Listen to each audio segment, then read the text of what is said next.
It's Wednesday, February 26th, right now on 12 News at 10. I'm Bianca Bono in the newsroom. Just 2 weeks after a bill aimed at preventing sexual abuse of children was proposed, that bill has been killed. I'm Chase Golightly in Phoenix, where a legendary restaurant is about to go through some big changes. A bill that would allow golf courses to allow outside liquor onto the course is headed to the Arizona Senate. White course officials may be hesitant, though, to allow BYOB. I'm meteorologist Chris Dunn. Had enough of this warm weather? Coming up, we'll tell you about a pattern change that'll bring in cooler weather this weekend. 12 News at 10 with Mark Curtis and Caribe Divine starts now. 2 weeks ago, we told you about a bill before the Arizona legislature that would create a child sexual abuse prevention program in schools. The woman who inspired the measure even flew here from Illinois to testify. But now we are learning that the bill will not be moving forward.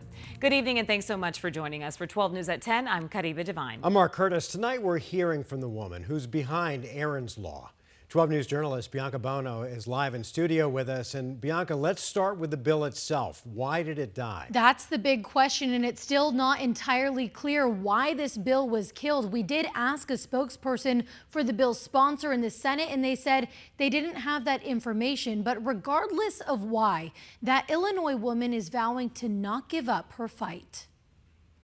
I'm sorry, I would never raise children in the state of Arizona. A strong reaction from Erin Marin of Illinois after a piece of legislation she flew to Arizona to advocate for is dead. It is disgusting to me that there are legislators that are not for protecting kids and giving them a voice. Erin is a survivor of child sexual abuse and has made it her life's mission to prevent other children from enduring that same trauma. She's created what's called Erin's Law, which requires schools to teach personal body safety to students and how to report inappropriate contact to a trusted adult. It's been passed in 38 states. And after testifying before the Senate Education Committee just 2 weeks ago, she believed Arizona could be the 39th. I encourage all the members to remember that testimony. The only opposing speaker was a representative from the Arizona Education Association. They're being asked to meet all the requirements for teaching on important topics like reading, math, and writing,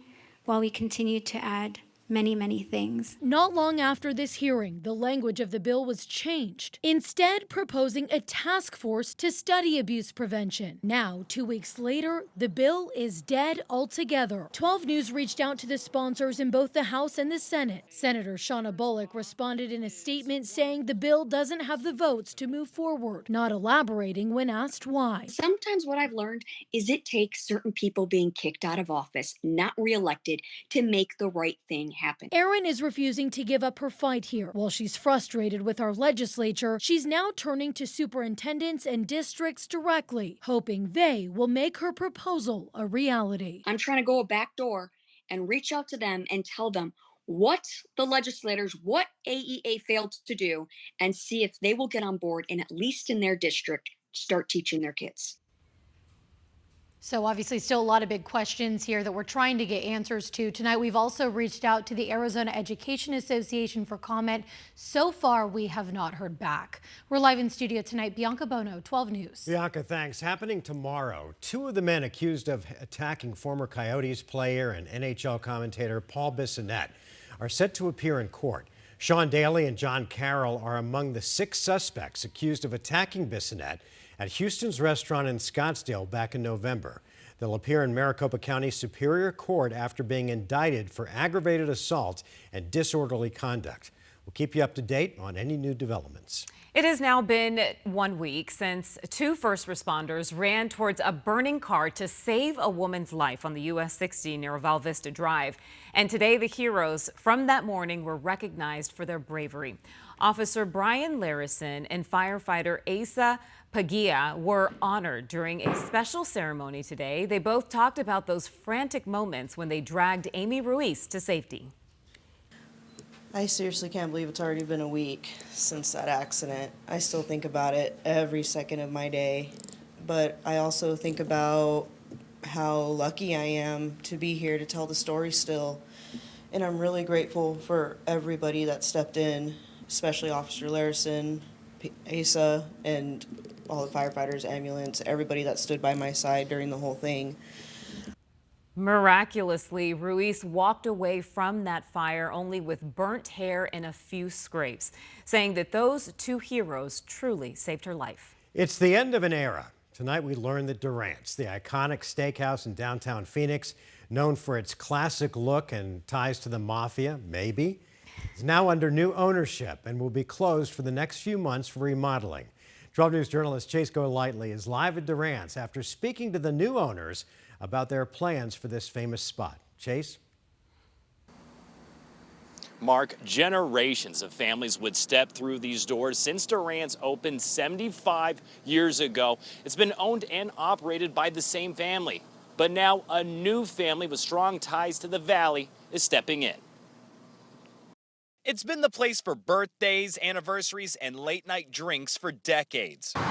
Durant's opened along Central Avenue back in 1950, becoming a staple of Phoenix. And you could always tell it was someone's first time if they used the front door. There's certainly something special about walking in through the kitchen. That's a huge part of the charm. Longtime customer Matt Wazalik and his son Chase would always come here for those special celebrations. There are memories that are being made here. The vibe was nice and the food's really good as well. Known for its mouth-watering steaks, classic cocktails, and of course the decor. Blood red colored leather booths, dim lighting, wood panels, and the classic bar. It would feel like you were taking a trip back in time. Like something you would see out of Goodfellas. Arizona historian Marshall Shore says Durant's caught the eye of everyone who came to Phoenix. Politicians, celebrities, John Wayne was known to frequent here. Also those with darker ties. It's rumored Durant's was a known spot for the mafia. Jack Durant always liked to boast, saying that the slaying of Don Bowles, the Arizona Republic journalist, was planned here. The history and mystery helped make Durant's a legendary location.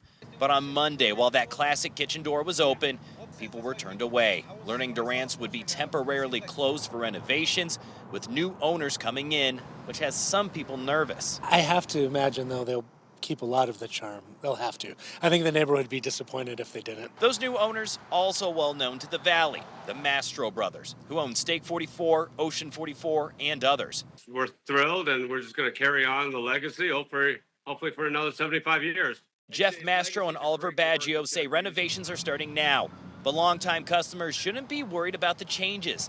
Everything they've grown to love, from the kitchen entrance to the dining room, will remain the same. It's going to look and feel and be every bit Durant's that it's always been, and better. So, Chase, they used to bring out this relish tray. You know, not a big deal, but like celery and olives and stuff like that. Hopefully that stays. But this place has so much history and it's beloved by so many people. Do we even know why the original family decided to sell? Mark, I actually spoke with Jack McElroy Jr. earlier today, longtime owner, about why they did decide to sell. And he told me it was simply that there was no one left in his family to pass down Durant's to. He said all the grandkids are going off and making their own career paths and going in different areas. So he said that he still wanted this legendary location to remain open, which is why he got in contact with the Mastro brothers. He says it was an incredibly tough and emotional decision to make, but he says the restaurant is in good hands and is looking forward toward the future. We're told Durant's will open back up with those renovations by September. We're live in Phoenix. Chase Golightly, 12 News.